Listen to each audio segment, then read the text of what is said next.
Done. Welcome you all guys. Once again, I Bhuvan Kumar Agrawal. I welcome you all in my channel, Bhuvan Sir Classes, English class. I welcome you all of you here. In today's session, we will see second part of parts of speech. We will see the second part in parts of speech.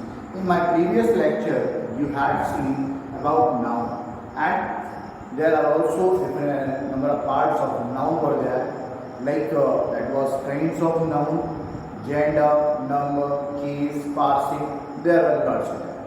So if you hadn't seen, यदि आपने अभी तक नहीं देखा है तो channel में previous में जा करके प्लेलिस्ट में जा करके आप पार्ट्स ऑफ स्पीच का दोबारा ऑन करेंगे, जहाँ पर आपको नाउन मिलेगा उसके अंदर वो सारे के सारे टॉपिक आपको उन्हें एक बार जरूर देख लीजिएगा। आज का जो हमारा सेशन है वो है प्रोनाउन के ऊपर।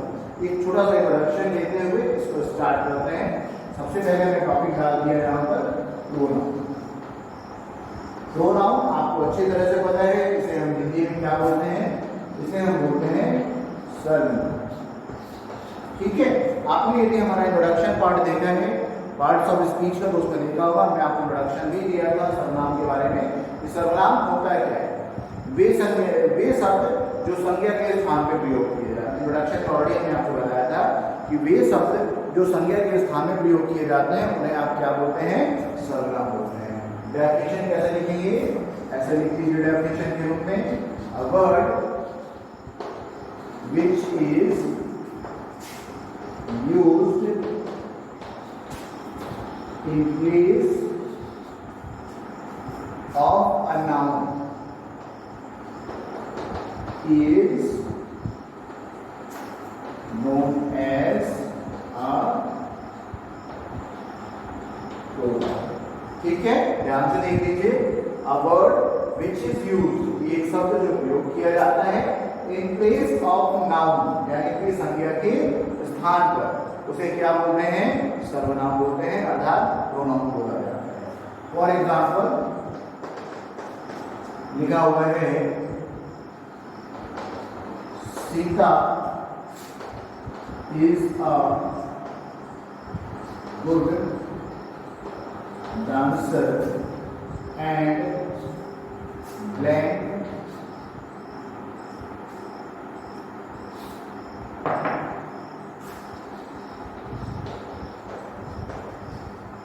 dances well।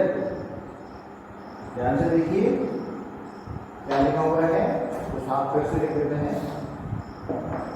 ये हम लिख रहे हैं वेल। ठीक है, यहाँ पर आप ध्यान से देखेंगे दो सेंटेंस को कंबाइन करके एक सेंटेंस बनाने का हमने प्रयास किया है। Sita is a good dancer. Sita क्या है, एक अच्छी नृत्यिका है, अच्छा नृत्य करती है। And blank dances well. Blank में हम किसकी बात कर रहे हैं, सीता की। तो वैसे देखा जाए तो यहाँ पर क्या लिखना चाहिए ना, सीता। कौन अच्छा नाचती है, सीता अच्छा नाचती है। अब यदि आप बोल के देखें Sita is a good dancer and Sita dances well, तो जब आप एक ही बात कर रहे हैं तो बार बार क्या उसका नाम लेना सही है। यहाँ पर यदि आप दृष्टि देखें तो हम पढ़ रहे हैं सर्वनाम। सर्वनाम ये कहता है कि एक बार आपने नाउन का यूज कर लिया है, जो सेम नाउन का ही यूज करना है, उसके लिए अलग से प्रोनाउन बने हुए हैं, तो उनका आप प्रयोग करिए। यहाँ पर हम क्या कर सकते हैं, Sita is a good dancer and she dances. ये हमारा सी क्या हो गया, समझ में आ गई बात। चलिए एक और सेंटेंस देख लेते हैं। लिखा है Hari works on his works himself. ठीक है, ध्यान दीजिए, हरी लिखा हुआ है, इसको हरी कर देते हैं। हरी वर्क्स ऑल हिज वर्क। हरी क्या करता है, अपने सभी काम, ऑल हिज वर्क्स अपने सभी काम करता है, हिमसेल्फ यानी कि खुद से। ध्यान से देखिए, हरी काम करता है, किसके काम, अपने काम। ये भी हमारा क्या है, प्रोनाउन वर्ड यूज हुआ है, ध्यान दीजिए। इसके बाद यदि बात करें कैसे करता है, हिमसेल्फ यानी खुद से यूज करता है, तो यहाँ भी क्या है, ये भी आपका क्या यूज किया गया, एक तरह से प्रोनाउन वर्ड यूज किया गया। समझ में आई बात? ये हमारा क्या हो गया, डेफिनेशन हो गया और एग्जाम्पल हो गया प्रोनाउन का। इस तरह से आपने प्रोनाउन का उपयोग करना है। ठीक, आगे बढ़ते हैं। जैसे ही आप डेफिनेशन क्लियर कर लेते हैं, डेफिनेशन के बाद हमारा अगला जो टॉपिक इसमें आता है वो आता है kinds of pronoun. Kinds of pronoun यानी कि सर्वनाम के प्रकार। क्या बोलेंगे? सर्वनाम के प्रकार बोलेंगे। ठीक है, चलिए ध्यान से देखते हैं इसको। अब रही बात, यदि मैं सर्वनाम के प्रकार की बात करूं, वैसे आप अलग अलग जब बुक्स में जाते हैं, ग्रामर की बुक्स में जाते हैं, तो डिफरेंट तरीके से आपको मिलते हैं। अलग अलग बुक्स में आपको कई अलग अलग प्रकार मिलते हैं, जो मैंने खुद देखा हुआ है। अप्रॉक्स 11 टाइप्स के प्रकार भी हमें मिले हुए हैं सर्वनाम। लेकिन यहाँ जो हम पढ़ने वाले हैं वो कुछ खास ही पढ़ने वाले हैं। ऑलमोस्ट 5 जो हमने अभी तक ऑब्जर्व किए कि 5 टाइप्स ऐसे होते हैं प्रोनाउन के जो मोस्टली यूज किए जाते हैं। उन सारे 5 टाइप्स को हम यहाँ पढ़ने वाले हैं। आज हम यहाँ पर सिर्फ 2 टाइप्स पढ़ेंगे। रेस्ट जो बाकी टाइप्स हैं उनकी वो नेक्स्ट जो हमारा सेशन बनेगा, वीडियो बनेगा, उसमें देखेंगे। तो फर्स्ट टाइप की यदि मैं बात करूं तो फर्स्ट हमारा आता है, वो आता है पर्सनल प्रोनाउन। पर्सनल प्रोनाउन, इसको हिंदी में आप बोलते हैं व्यक्तिवाचक सर्वनाम। इसको हिंदी में हम बोलते हैं व्यक्तिवाचक सर्वनाम बोला जाता है। ऑलरेडी क्लियर ही है आपको, जब हम पर्सनल की बात करते हैं, व्यक्ति की बात करते हैं, नाउन में भी आपने देखा था कि एक पर्सनल नाउन आया था, प्रॉपर नाउन के नाम पे आया था। तो यहाँ पर जो पर्सनल प्रोनाउन है वो क्या बात करते हैं, एक तरह से पर्सन की हम बात करेंगे। जब हम पर्सन की बात करेंगे तो वो हमारा पर्सनल प्रोनाउन हो जाता है। तो क्या कर सकते हैं, इसकी डेफिनेशन में लिखी है, it denotes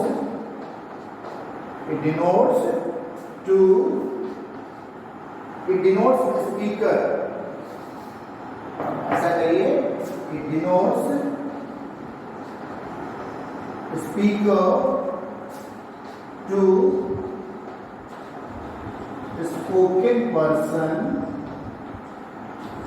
it denotes speaker to spoken person, या इसको ऐसा करेंगे पर्सन स्पोकन टू कर दीजिए। Person spoken to comma person spoken of. समझिए, अभी समझा रहे हैं, इसको ध्यान से देखेंगे। It denotes the speaker. It denotes the speaker. यह स्पीकर के बारे में बात करता है कि दिए गए सेंटेंस में स्पीकर कौन है, बात कौन कर रहा है, बता कौन रहा है। एंड ध्यान से देखिए, पर्सन स्पोकन टू, और किसके बारे में बात की जा रही है। पर्सनल प्रोनाउन आपसे कहता है स्पीकर कौन है, वक्ता कौन है, वह व्यक्तिवाचक सर्वनाम की बात कर रहे हैं। जो स्पीकर है वो पर्सनल प्रोनाउन है। पर्सन स्पोकन टू, जिसके बारे में बात कर रहा है वो पर्सनल प्रोनाउन है।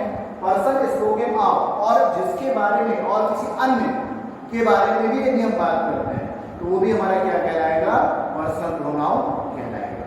ठीक है, डेफिनेशन कैसे लिख सकते हैं, व्यक्तिवाचक सर्वनाम वह सर्वनाम है जिसमें वक्ता के बारे में, वक्ता के माध्यम से दूसरे के बारे में, या और किसी अन्य थर्ड पर्सन के बारे में भी यदि बात होती है तो वो क्या कहलाता है, व्यक्तिवाचक सर्वनाम माना जाता है। ठीक है, चलिए अब इसके बाद आता है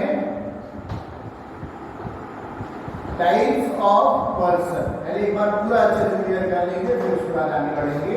अभी आपने पढ़ा टाइप्स ऑफ प्रोनाउन में पहला प्रोनाउन पर्सनल प्रोनाउन। अब मैं आपको बता दूं कि पर्सनल प्रोनाउन के भी अंदर भाग होते हैं पर्सन के रूप में। इसीलिए आज हमने कहा है आपसे 2 ही टाइप्स हम पढ़ने वाले हैं। एक ही होगा तो एक ही पढ़ेंगे, और 2 हो जाएगा 2 पढ़ेंगे।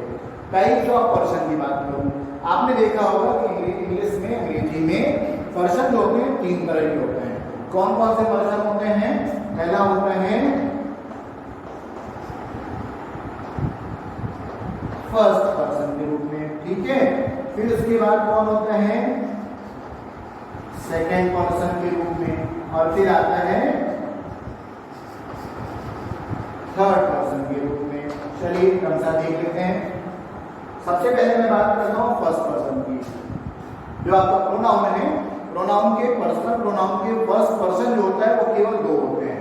कौन कौन से होते हैं, आई और वी के रूप में, आई और वी के रूप में। सेकेंड पर्सन की बात करें तो सेकेंड पर्सन में कौन आता है, यू आता है, ठीक है। उसके बाद थर्ड पर्सन की बात करें तो थर्ड पर्सन में कौन आता है, ही, सी, इट, दे, ठीक। ये हमारे, इनको आप 7 है, मेन 7 है, इनको आप बिल्कुल बैठा लीजिए दिमाग में।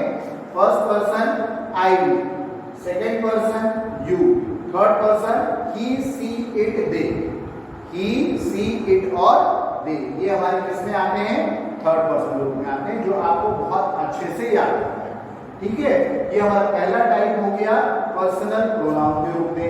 It denotes the speaker person spoken to, जिसके बारे में कहा गया है, पर्सन स्पोकन ऑफ, या किसी और अन्य के बारे में, तो वो सारे के सारे क्या कहलाते हैं, पर्सनल प्रोनाउन आपके कहलाते हैं, ठीक है। जैसे एक और उदाहरण देख लेते हैं, ये आपने कर लिया होगा, इसको इरेज कर देते हैं यहां से। अब एक उदाहरण से समझते हैं, जैसे आई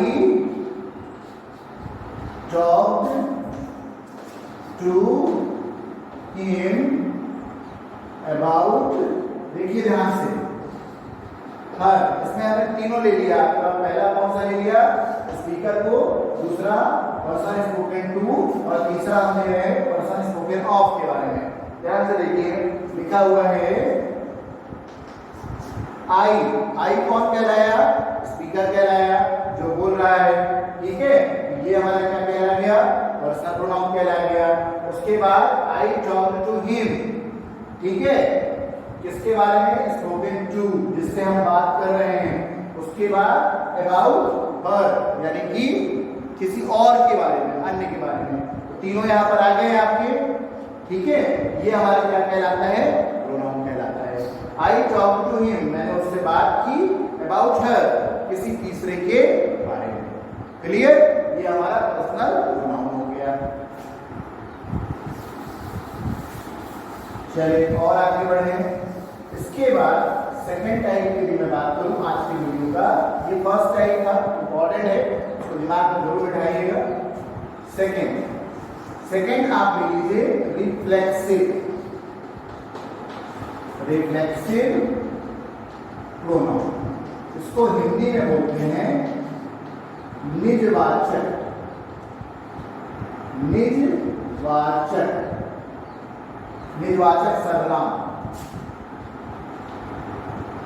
पहले इसको हिंदी में थोड़ा सा समझ लीजिए ताकि आपको समझने में आसानी होगी।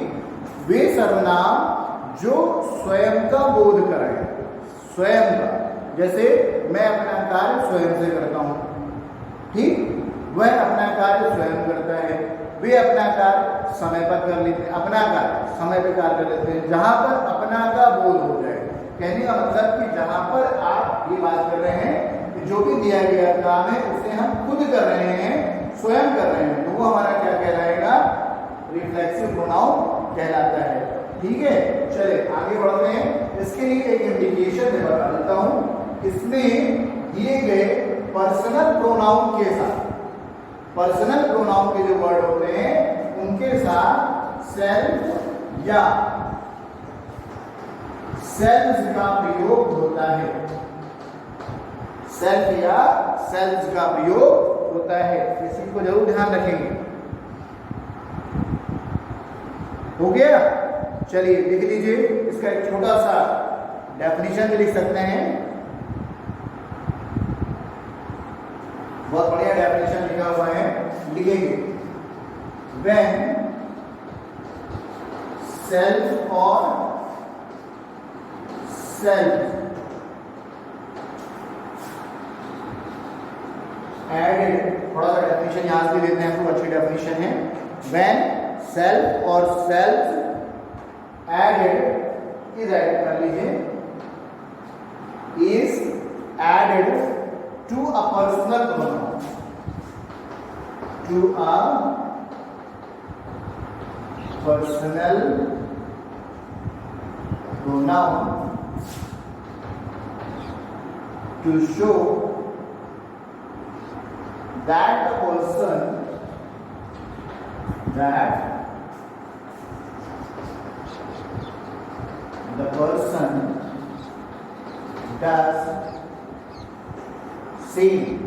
does the same work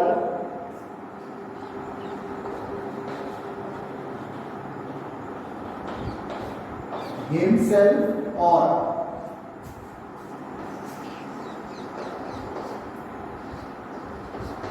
herself.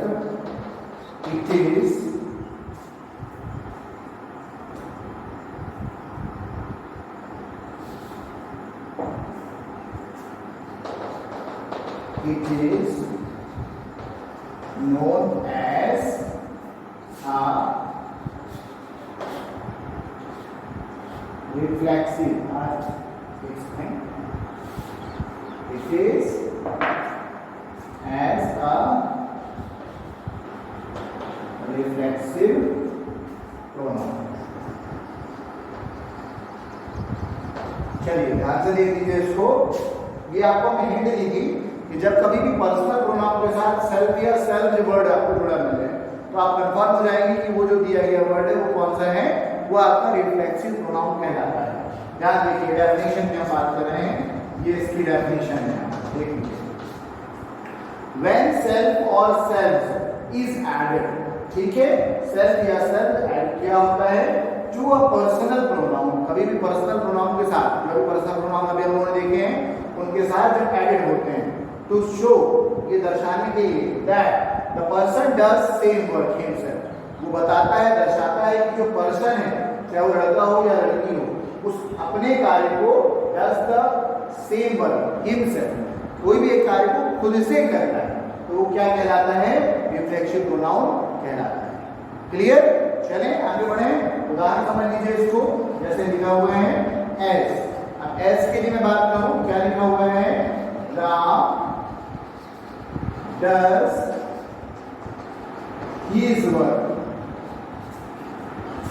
कैसे करता है, himself। यहां से देखिए, यहां पर आपको दो प्रोनाउन मिलेंगे, कौन कौन सा, पहला हो गया आपका his, दूसरा हो गया himself। ठीक है, हमने अभी कहा जहां पर आपको सेल्फ या सेल्फ मिल जाए तो वो क्या कहला जाएगा, आपका रिफ्लेक्सिव,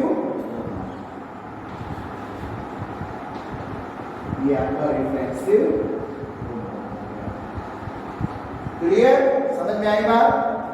चलिए ठीक है, आज के लिए इतना ही रखेंगे, बहुत बड़ा वीडियो नहीं बनाएंगे, हम छोटे छोटे से वीडियो बनाएंगे ताकि आप आसानी से समझ सकें और इजी वे में आप नोट कर सकें। एक बार फिर से इसको चलते चलते देख लीजिए। हमने सबसे पहले पढ़ा डेफिनेशन किसकी, प्रोनाउन की। और प्रोनाउन की डेफिनेशन क्या कहती है कि वे शब्द जो संज्ञा के स्थान पर प्रयोग किए जाते हैं, these are those words which are used in place of a noun, उसे आप क्या बोलते हैं, प्रोनाउन बोलते हैं। ठीक है, उसके बाद बात करते हैं काइंड्स की। तो काइंड्स में आपने पहला काइंड पढ़ा कौन सा, पर्सनल प्रोनाउन का। ठीक है, पर्सनल प्रोनाउन क्या कहता है, पर्सनल प्रोनाउन आपसे कहता है it denotes the speaker, person spoken to, person spoken of। इतना दिमाग में बैठाना पड़ेगा आपको। यह हमें दर्शाता है स्पीकर के बारे में, जो वक्ता है, बोल रहा है। दूसरा स्पोकन टू, कि हम किससे बात कर रहे हैं, एंड स्पोकन ऑफ, या फिर किसी और के बारे में बात कर रहे हैं, तो वो क्या कहलाएगा, पर्सनल प्रोनाउन कहलाएगा। जैसे क्या बोल रहा है, Ram does his work, Ram कार्य करता है, अपना कार्य करता है, तो ये क्या हो गया, पर्सनल प्रोनाउन के रूप में आपके आ गया। ठीक है, अब उसके बाद पर्सनल प्रोनाउन में भी आपने क्या देखा कि पर्सनल प्रोनाउन के अंदर भी हम तीन टाइप देखते हैं पर्सन। ठीक है, कौन कौन से पर्सन के तीन टाइप्स होते हैं, पहला होता है आपका फर्स्ट पर्सन, दूसरा होता है second person, and third one is third person. First person में कौन कौन से प्रोनाउन आपके आते हैं, आई और वी के रूप में। उसी तरह सेकंड पर्सन हो गया यू के रूप में। थर्ड पर्सन होता है ही, सी, इट और दे, एंड दे के लिए, ही, सी, इट एंड दे, ये हमारे थर्ड पर्सन के रूप में हो गए। ठीक है, ये हो गया हमारा पर्सनल प्रोनाउन। उसके बाद दूसरे की मैं बात करूं, reflexive pronoun. Reflexive pronoun pronoun जिसको हिंदी में आप बोलते हैं निजवाचक सर्वनाम। कहने का मतलब कि जब सर्वनाम शब्द के साथ किसी भी प्रोनाउन वर्ड्स के साथ पर्सनल प्रोनाउन वर्ड्स के साथ में सेल्फ या सेल्फ वर्ड जुड़ा हो, सेल्फ या सेल्फ वर्ड जुड़ा हो तो उसे आप क्या बोलेंगे, रिफ्लेक्सिव प्रोनाउन बोलेंगे। थोड़ा सा टॉपिक आप लोगों के लिए कुछ डिफरेंट हो सकता है, खासकर बच्चों के लिए, इसीलिए बहुत तेजी से नहीं भागेंगे, एकदम आराम से पढ़ेंगे, 2-3 टॉपिक लेकर के आगे बढ़ेंगे, छोटे-छोटे वीडियो बनाना। रिफ्लेक्सिव प्रोनाउन की डेफिनेशन देख लीजिए, व्हेन सेल्फ और सेल्फ इज एडेड, जब सेल्फ या सेल्फ को क्या करते हैं, ऐड किया जाता है, जोड़ा जाता है किसके साथ, पर्सनल प्रोनाउन के साथ, टू शो, ये दर्शाने के लिए दैट की द पर्सन, जो पर्सन है, डज सेम वर्क, जो पर्सन है वही कार्य कर रहा है हिमसेल्फ, खुद से, जो उसको दिया गया है, या लड़का या लड़की के रूप में, it is known as reflexive pronoun, उसको हम निजवाचक सर्वनाम कहते हैं। एग्जांपल में देख लीजिए, Ram does his work himself, Ram अपना कार्य करता है, यदि यहां तक होता तो ये क्या कहलाता, पर्सनल प्रोनाउन, पर साथ में ये भी कह रहा है हिमसेल्फ, यानी कि खुद से कर रहा है, ठीक है, खुद से कर रहा है, तो हिमसेल्फ हमारे यहाँ पर क्या कहला जाएगा, पर्सनल सॉरी रिफ्लेक्सिव प्रोनाउन कहला जाएगा, ठीक है। चलिए, यदि बाकी वीडियो आपको अच्छा लगा है, आज का टॉपिक हमारा अच्छा लगा है, तो एक बार लाइक जरूर दीजिएगा इसमें, और यदि अभी तक सब्सक्राइब नहीं किया है तो सब्सक्राइब कर लीजिए और अपने कम से कम 2 से 5 फ्रेंड्स को इसे जरूर शेयर करें। हो सकता है आपकी एक शेयर से किसी जरूरतमंद व्यक्ति तक ये वीडियो पहुंच जाए। Thank you very much, keep staying at your home, good bye.